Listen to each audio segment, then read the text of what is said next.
Hi, everyone. Welcome. It's the top of the hour. We're going to get started in just a couple of minutes. My name is Diana Sinton, and I am a project manager for iGuide, and I assist iGuide with its virtual consulting office sessions. Today's presentation is going to be one in a series that we've been doing with the faculty members who were selected to be UCGIS community champions this year, which means in part that they created some materials that have a particular educational focus. These materials exist on the iGuide platform, where things are available to be used by any individuals once you've logged on to the iGuide platform with your credentials. So we'll get started in a minute. As a reminder, this is a regular Zoom meeting, so you can control your own microphones. We request that you keep your microphone muted during the presentation. There will be an opportunity at the end of the presentation to be able to ask questions.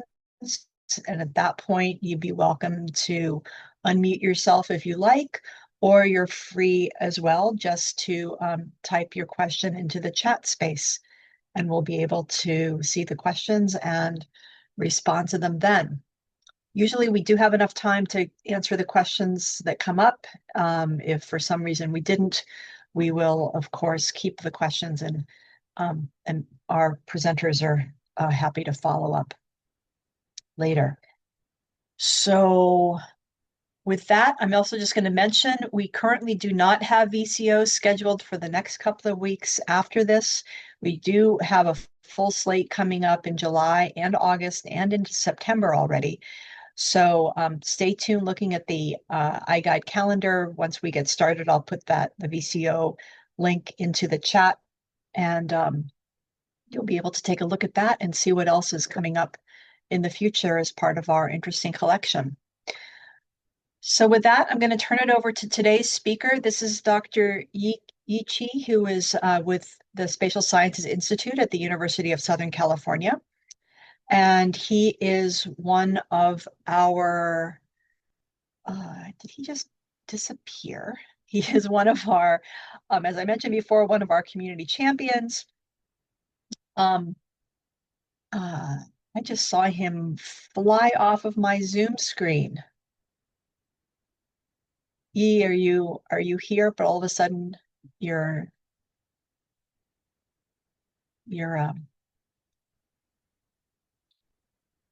Zoom collapsed. So I'm going to hang out here until we make sure that today's presenter is back in our Zoom space. You know, don't you hate it sometimes when you accidentally close the wrong window? You close the running application that's keeping everything going, and then you find yourself all of a sudden ejected from the Zoom room where you're supposed to be making a presentation. I hate it when that happens. So, yes, he's back. Yeah. Okay. All right. Okay, I am going to now stop the sharing on my part, and you are very welcome to take over screen sharing. All right. So let me. If you need a moment, I know we just had a Zoom technical difficulty. If you need a moment, just let me know.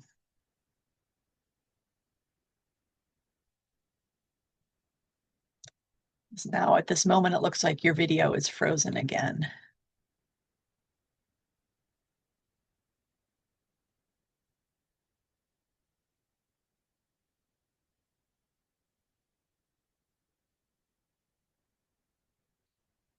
Can you hear me?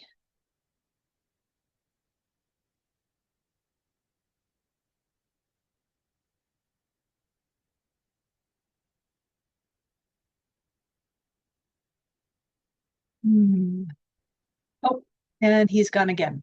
I think our presenter is at the moment having some Zoom challenges, and I imagine that as we speak, he is either resetting his machine or he is just trying to log in from a different platform, a different device. So in the meanwhile, you all have me right now. I'm going to put into the chat the, oh, he's back. Yay. I was going to put into the chat the next, I the apologize. VCO webpage. Okay. No worries. Diana, can you hear me? I can hear you just All right. fine. Okay, so let me reshare my screen. Okay. All right. Now I hope everybody can hear me. Looks good. Yep, we can hear Okay. you and I can see the slides. Yeah. Right. Oops. Okay. All right. All right. Well, thank you. Thank you very much, everyone. I certainly I would love to start by apologizing my internet connection. This is a part of the reason why we wanted to investing on AI and geospatial science to make the energy infrastructure more resilient. I'm part of the area in Southern California where the power has some issues. So I apologize. Hopefully, we will have a stable internet connection. And again, I would love to start by appreciating iGuide to giving me this opportunity.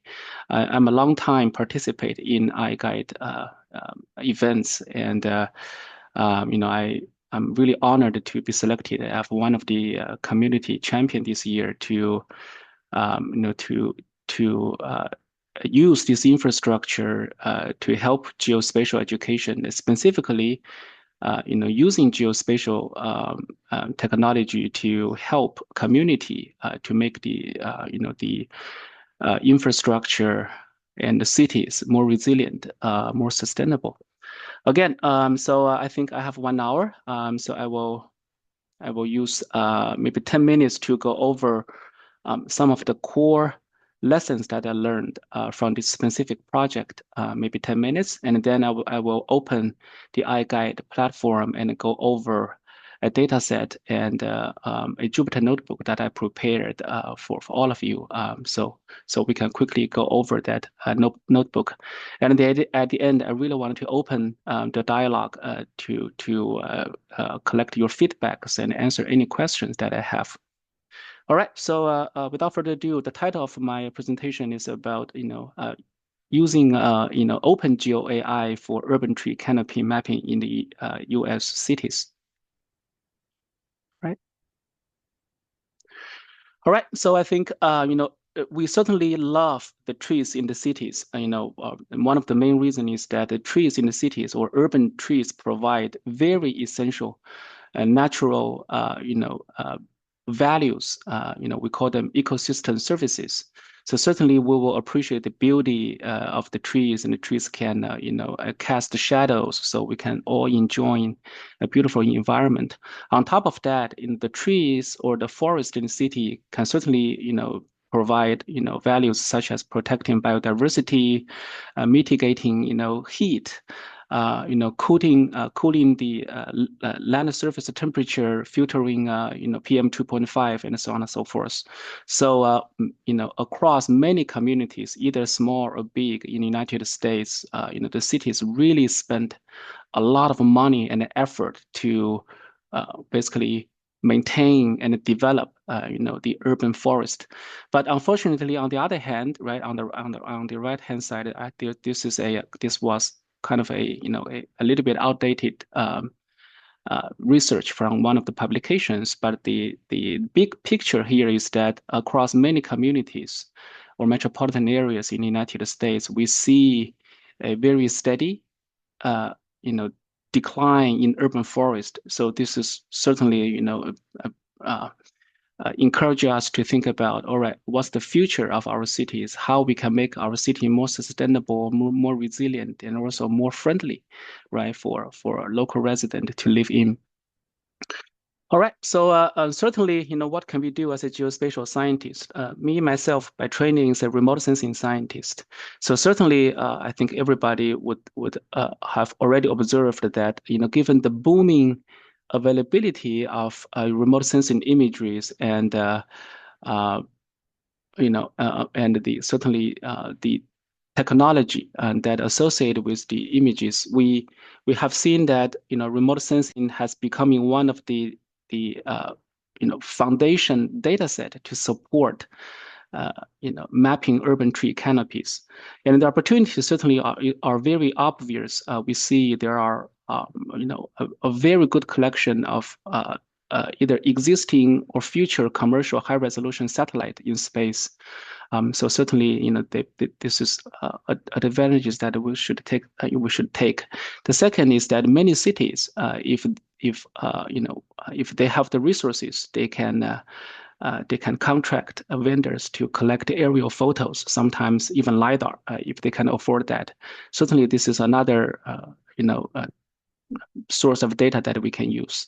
And on top of that, there are many ambient geospatial images, such as Google Street photos, and people posted on social media data. So those photos can certainly be reused to map urban trees, of course. So opportunities are very clear, but on the other hand, the challenges are still very very clear. The first is that cost. All right, certainly, for example, high resolution commercial satellite, they're good, but they're not free for underrepresented communities or not so resourceful communities.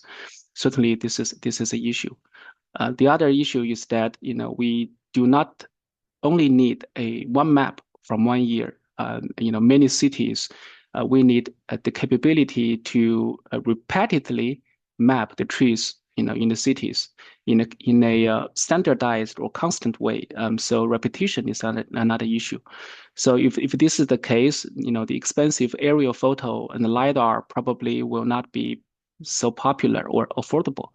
On top of that is the access, right? So many communities, this is for public goods and public benefit. Certainly, equal accessibility is important.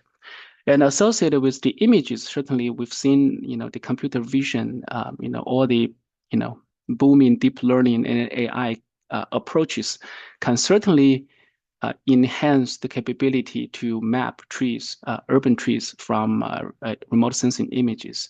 Deep learning certainly is an anchor that we need to learn and incorporate into this workflow. And on top of that, there are fast evolving image segmentation or object detections in communities, and we should also take advantage of this this fast evolving field. On top of that, right, some of the newer trend that we already observed is including the geospatial foundation model. So the idea is that you may not even need some local training data set for your community. If you can start by geospatial foundation model that may give you the first guess, right? And then if you're not happy, then you can certainly try to retrain the model. But given all this said, these opportunities, the challenges are still very real, very practical for practitioners in many municipal agencies. The first is technical complexity. Certainly, the deep learning workflow is a end-to-end pipeline, right? You started from basically framing and selecting the good model, and then collect a usable training data set, and then train the model with a long list of hyperparameters that you need to know. And then finally, you produce a result, and it has the capability to interpret the result. So all this end-to-end workflow, it's not easy, for scholars sometimes, for practitioners in cities, probably this is a very realistic technical barrier.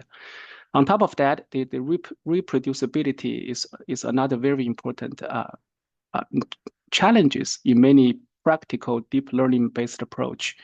We really wanted to enable user to have a transparent workflow where they can reproduce. They have the confidence to reproduce the same result that papers can reproduce, and they can do that systematically and constantly, and to be able to compare community A to community B. So reproducibility is also very important.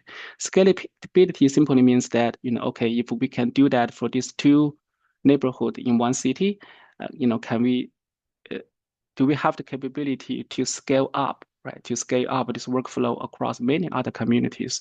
And finally is to be able to interpret the result. Certainly, the GeoAI and the remote sensing opens the gate to allow us to really take advantage of the technology. But on the other hand, we certainly need to be able to explain the limitations or the underlying weakness that this workflow may have. So the practitioners need to know, right, what part that they can trust and what part they still need to extra work to validate. So on top of that, what I proposed, in this workflow, is that we on the data set, I think the United States Department of Agriculture, the NAIP imagery, has been a very nice candidate for this workflow. First is free, and the second, the 6 centimeter to 1 meter resolution is very appropriate to map tree canopies in the cities.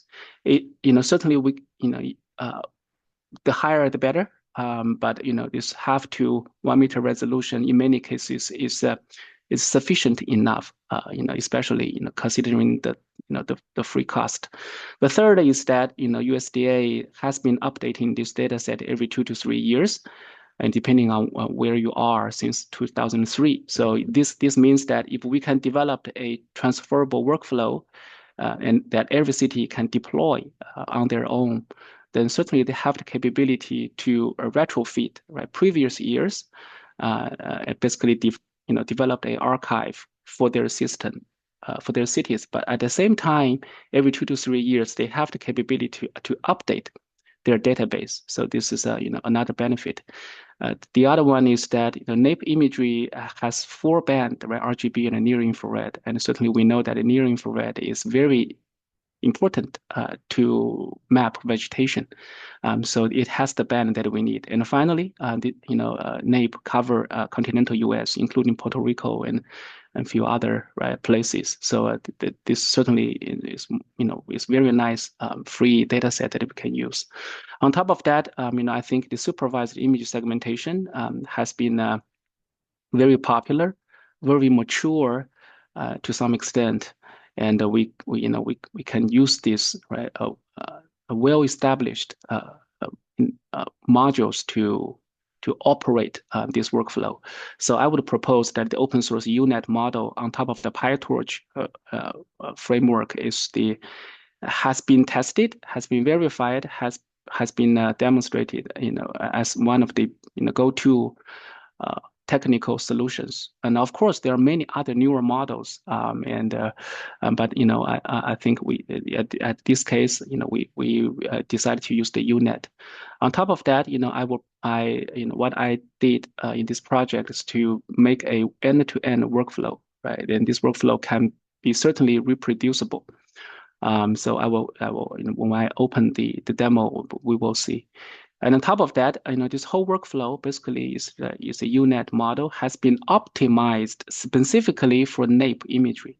So to be able to generate or find those optimized hyperparameters, I have done a very comprehensive research and try to identify the best way to prepare the training data set, the best parameters that can generate the best result for NAIP imagery and so on and so forth. So this is a NAIP optimized workflow. And on top of that, we will talk about the result interpretation to support practical operations in the cities. So I think this is kind of the anchor point that I wanted to make. Certainly this is where we wanted to link the geospatial technology to the to the practitioners in the field.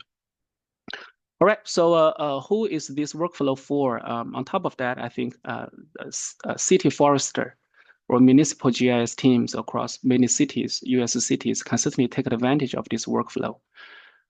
This project was basically was one of the product that that from my research project funded by Bezos Earth Foundation and a few other funding agencies.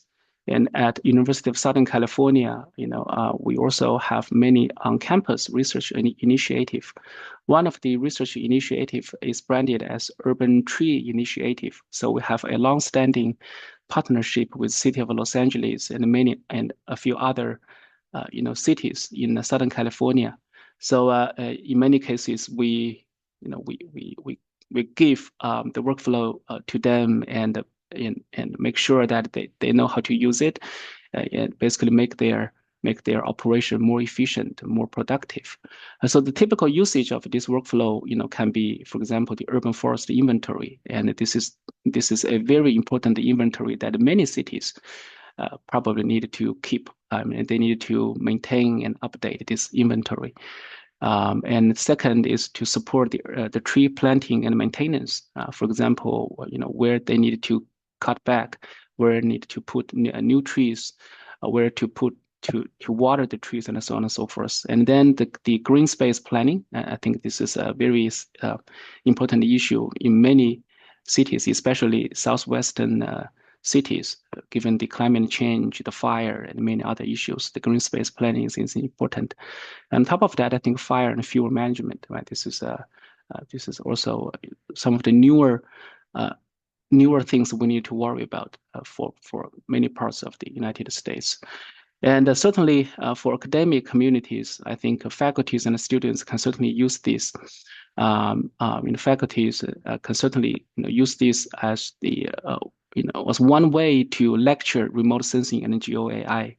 I certainly teach remote sensing and GeoAI in my department, and in many cases, I desperately need a very practical examples to demonstrate the potential, the hidden layers, the details, to talk about different images, the fitness of use, and also how to build a GeoAI pipeline.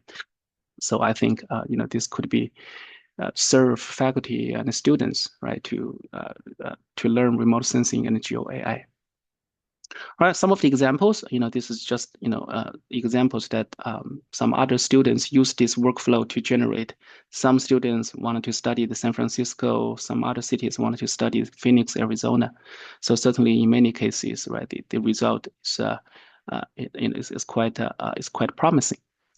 All right, so this is the final slide that I have. On iGuide, I prepared a Jupyter notebook, and associated with the Jupyter notebook, I also published a data set. It's kind of a sub.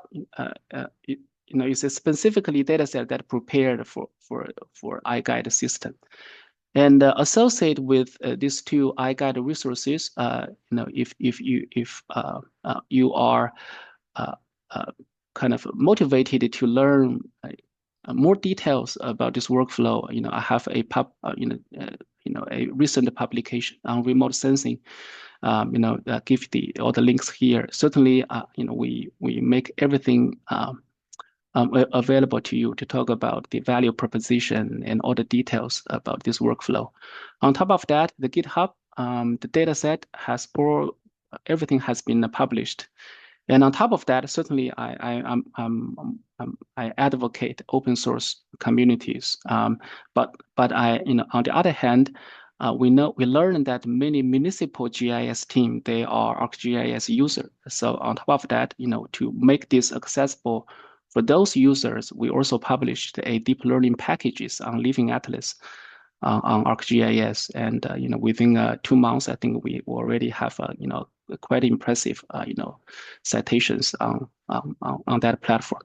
All right, so without further ado, let me go back to iGuide.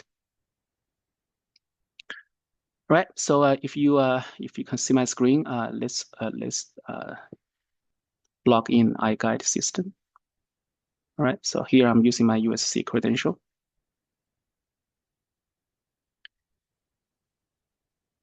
All right.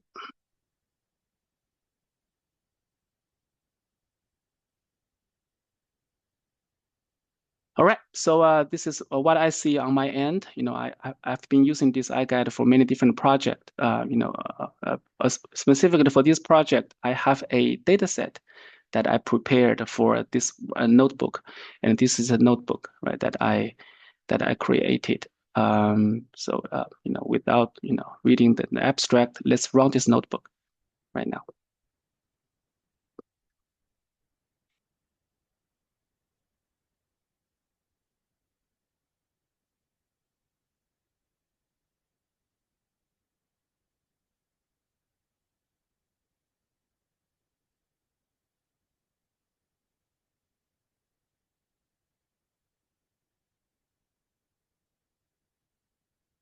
All right, so I've run this actually many, many times, and also yesterday morning I run this one more time. So I think I'm pretty confident that this Jupyter notebook certainly should operate appropriately. All right, so this is a very very nice Jupyter notebook with a markdown, and try to put everything in this within this framework. There are a few learning objectives, and that you can read.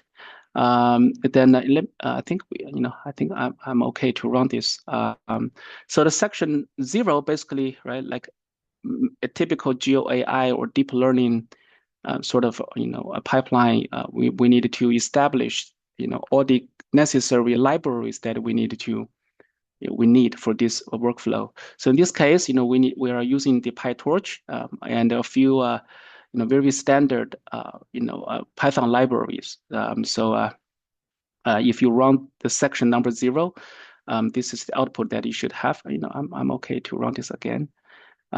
So basically, make sure this is the first step that you will make your necessary packages ready. All right. On top of that, the section number 1 is basically check the environment. Check all the libraries are appropriate and so on and so forth. And in this case, you can see that it basically check the Python version and so on and so forth. All right. So by passing that, and the section number 2 is about downloading the data set that I uploaded to iGuide platform. And basically within this iGuide data set, I've on my end, I have already downloaded this file. This is the zip, iGuide.zip. This is the file that the code will automatically download, right? And the code will also automatically unzip the data for you. So in this case, where I have the NAIP 2022 images, basically this is the images that I use to create a training data set. This is from NAIP 2022.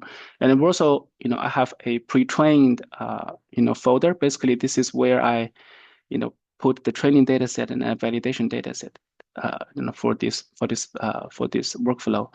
And on top of that, I also pre-trained, the best model that I can curate, and I also give you this pre-trained model by default. On top of that, there are some other data set that you can play with. The first is shapefile, right? This is where we spent about 2 months to manually annotate about 18,000 trees, right? And basically curate a very nice training data set for you. On top of that, right, this is some of the other unit data set that you have. All right, so if I can try to click this section number 2, so you should be able to download the data set and unzip it, right? So in this case, I already made this available, so everything are available to me. And then this next section go over the data structure again and basically identify. All right, so we've seen a pre-trained model and give you and basically showcase all the configurations of this pre-trained model. Okay, all right, and then look at the data structure again and talk about number of tiles in training, validation, and so on and so forth.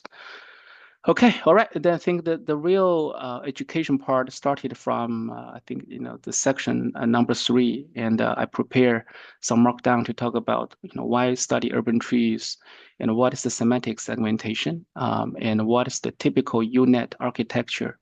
Why this is especially efficient, to segment images, and we only choose one of the backbone. In this case, is RestNet, and with only 34 hidden layers, very lightweight. And of course the size will be smaller, significantly smaller than some other more complicated models. So we give some of the foundations about UNet over there. And then, you can certainly run this section, and this illustrate the training data set that I prepared for you that already have access. On the left-hand side, this is the color infrared NAIP imageries, right? The one in the middle is the manually labeled that you associate with this NAIP imagery. If certainly the right-hand side is the overlay polygon on top of the NAIP imageries. And you can also, if one image is not, it's not sufficient enough, you can certainly, in this case, you can showcase, any tiles in the training data set, and you can visually compare the manual label and the images. So the idea here is that either for practitioners or educator or students, this is very important, basically quality check, right? To see that whether this training data set is in good quality and good quantity to support a model training. And associated with all this markdown, I prepared many questions. In this case, I believe I have a total of 15 questions for instructor and students to think about. So basically link remote sensing technology to a GeoAI workflow and make sure we understand how to put all the concept into a practitioner-oriented workflow. All right, and then section number 4 is about data augmentation, and I think if you have not heard this concept, basically augmentation is about creating artificially manipulated data set to make your model more resilient, more robust. And the reason to do that is that if you do not have human power or time, say for example 2 months, right, to annotate thousands of trees in your cities, you only have 1 week, and you only have a summer intern, or maybe you only be able to create a handful of annotation, but that may not be sufficient to train a model. So then you can introduce this augmentation technology to artificially expand the size of a training data set. And certainly you can validate to what extent this technology can make your model more robust. So this is, I introduced this technology. In this case, we can certainly visualize what do we mean by artificial manipulation, right? So this is the idea. You can either change the color or the brightness, the hue, the contrast, even the orientation, right? Even you can artificially introduce geometric distortion, right, on the image. So the whole idea is that, the more diverse, somehow more complicated training data set that you may have, or more realistic data set that you have, in comparison to your cities, hopefully that model will be more capable to map trees in your cities. All right, so and associated with that, a few other questions. And then the section number 5 is basically is to load the training data set, and you can start to train the model. Section number 6 is basically talk about this lightweight UNet ResNet 34 backbone. Basically load the data, load the pre-trained data, pre-trained model, and basically explain this model in Markdown. And then in section number 7 is about evaluation matrix, and basically this is kind of education extra content, and I think many remote sensing class or GeoAI or spatial data science class definitely cover this part. Specifically, I think in this workflow we wanted to understand. Okay, all right. So certainly I can run image segmentation on NAIP imageries. So to what extent I can trust the result? And I think the two core matrix that I think every students need to pay attention is the first, are the precision and recall, right? The precision simply means that out of, let's say, 100 square meter canopies that the model predict, to what's the percentage that are basically true positive, right? Basically, that's one side of the story. The other side of the story is that, okay, you as the city forest, maybe you already know that in the city you have, let's hypothetically, you have 100 square meter tree canopies that you already have. All right, so out of that, that so-called ground truth, what's the percentage that the model can actually capture, right? So basically, this is the omission error in remote sensing literacy. So I think as a modeler as well as the remote sensing students, you need to be able to understand these two terms. All right, so and then section number 8, this is an optional section. The reason is that we know training a model, even for this very light segmentation model, need a GPU to speed up. If you only run this on CPU, that may take a long time. So, so in this case, and I think iGuide, may not have the capability to support, say, 100 students to run the GPU-based analysis at the same time. So this is optional. You don't have to train the model specifically because I already give you the pre-trained model.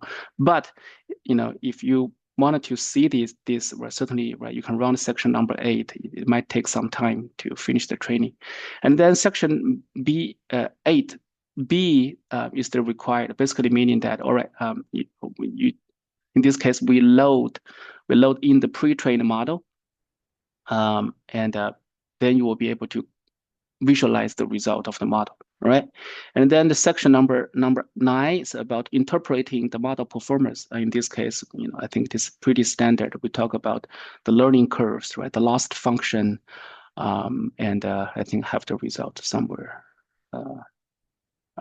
Yeah, and also print out a few important matrix, accuracy matrix from the model, and again a few questions to associated with this accuracy matrix, and then we can visualize, right? We can visualize the prediction. Basically, it's the result of the model. So in this case, we have the original color infrared NAIP imagery. We have the ground truth by human, and also we have the prediction, right, by the model, and then certainly we overlay ground truth and prediction on top of each other.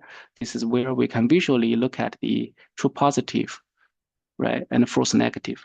Right? So basically, where a model make a mistake, or where a model failed, right, to capture ground truth. And then associated with that, section number 11. This is a very important thing that we can talk about in GeoAI courses or remote sensing courses. In many deep learning based approach, there is a threshold that you can superpose on your activation function. So in this case, you can adjust that threshold. Basically, you can tell whether you wanted to have a more conservative model, or you wanted to have somehow an overconfident model. So this is where you can adjust the threshold and evaluate, all right, to what extent or which scenario you prefer, right, to make this model, right, for your practical workflow. And certainly we can talk about practical trade-off as well as from the academic point of view. And then section 12, this is about hyperparameter experiments, and again this is optional. In this case, you can adjust a good number of hyperparameters in the model, so you can train the model by yourself. You don't have to use this pre-trained model. And then finally, right, the section number 3 is go over this pre-trained model, and again, talk about the result. And finally, I think put everything together. The section number 15 is about summary and summarize what we have accomplished in this workflow. And finally, a few final reflections that either practitioner or students or faculties can use. All right, so I think I don't want to take too much time. I think everything should be available on iGuide platform. A notebook and a data set associated with this notebook. You don't need to, certainly you don't need to, to go to the GitHub that I basically maintained for this project. And the data set, the original data set, everything is operation, basically is accessible on iGuide system. You don't have to go, the third party to get the data set. I'm happy to answer any questions. Thank you again. Thank you, Yi, for that presentation. It's really neat to see how comprehensive that notebook is, the way it's been designed, and that you've got the linked data set right there is super. Anyone have any questions right now? Before I jump in with a couple of my own questions, feel free, please, you can, if you'd like to raise your hand, you can unmute yourself. You can also type something into the chat. Yi, while people are thinking about that, could you say a little bit about when you're using, I know this originally came from a research project you did, and you also use this in your course context at USC. Yes. When you're using notebooks like this, or workflows like this with your students, and you probably teach a mix of undergraduate and graduate students, what parts of the whole workflow do your students find most challenging? What do you like from your perspective? What is right. What types of things are most difficult for them to really grasp and start using on their own? Right. Well, I think students certainly have different aspiration and different background, right? Mm-hmm. So when I introduce Jupyter Notebook, Python programming, deep learning architecture into my courses, certainly I have, a wide range of a spectra. You have students who are hesitated to even click the run on Jupyter Notebook. And basically they're saying that I'm not doing Python. I will never do Python. And I don't want to touch this, right? On the other hand, you certainly have very ambitious students. This notebook has been curated, right? You simply click run all and it's done. But certainly, I have motivated students who want to adapt, basically, right? Train their own model, use different backbone, and they are more capable. So for those type of students, I think the difficult part here is that to make sure they have the guardrail, right, to accelerate their learning. So what do I mean by guardrail? The first is the principles in remote sensing, right? Why we need a specific band, or which band you need to use, why this resolution may or may not be the feasible, right? The feasible resolution to detect trees, or why we need to prepare training data is such a way. So the remote sensing and the data science, geospatial data science, is one guardrail that they need to do. The second guardrail that they need to learn from the faculty is to be able to interpret the result, right? And in many cases, they only talk about the F1 score.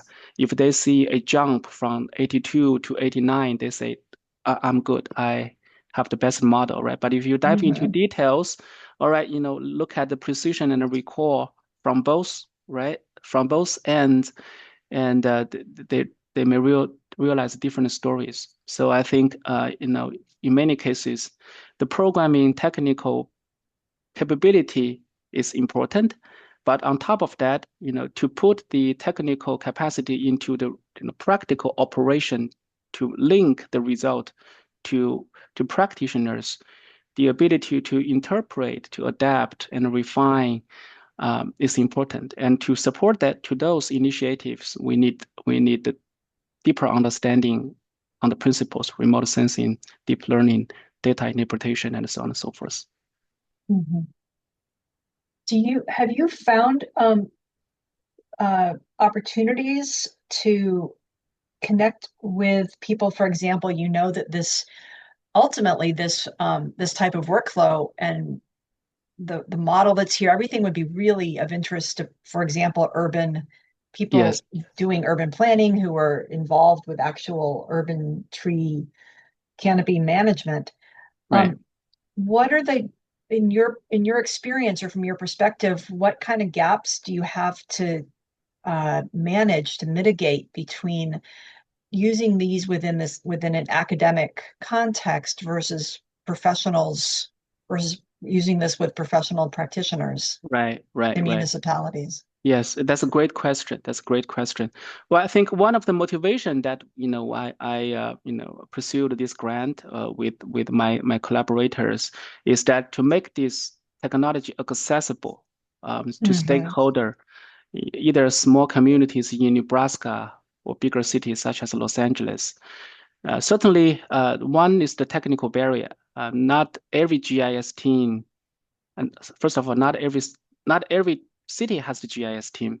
If they have a GIS team, they may not have the capability to even understand Jupyter Notebook. So Mm-hmm. here, we certainly we need some trainings, right, to help them to run the workflow and everything. We have a very nice markdown so they understand what they're doing. And we also highlight the sections that they can change, right? So basically make the technology accessible to non-technical practitioners. Mm-hmm. I think Mm-hmm. that's this one technical barrier um, that we have. And I think the probably, but on the other hand, I would argue that what I see is that uh, actually we the demand and the expectation is high from practitioners. They know that there are technical barrier they have to conquer, but they are urged, or they are more than welcome, right, to embrace the AI into their workflow, because at the end of the day, it's about the cost, it's about uh, basically efficiency, productivity. So I think as long as, as an educator, we are open, right, to introduce and collaborate with the communities to make them use what we learn from the academia. I think probably this will create, a win-win situation, and that's something that I'm super interested to pursue. Mm-hmm. And probably too, going back to something you said at the very beginning, it is much more likely within municipal situations that uh, city personnel are using Esri software, Right. and finding a way to uh, to have these outcomes be used within their regular software environments Yes. is really going to make a big difference in the likelihood of things being adopted. Right. Right. Yeah. So that's why, after, talking to our stakeholder and partners, we realized that uh, they need unfortunately, ArcGIS solution. And so we Yeah. developed that deep learning packages, and it turns out to be very popular on Living Atlas. Yep. Yeah. Fortunate or unfortunate, it's just the way that it is. You have to be able to meet people where they are. Yeah. Okay. Uh, Last call for any questions from the audience.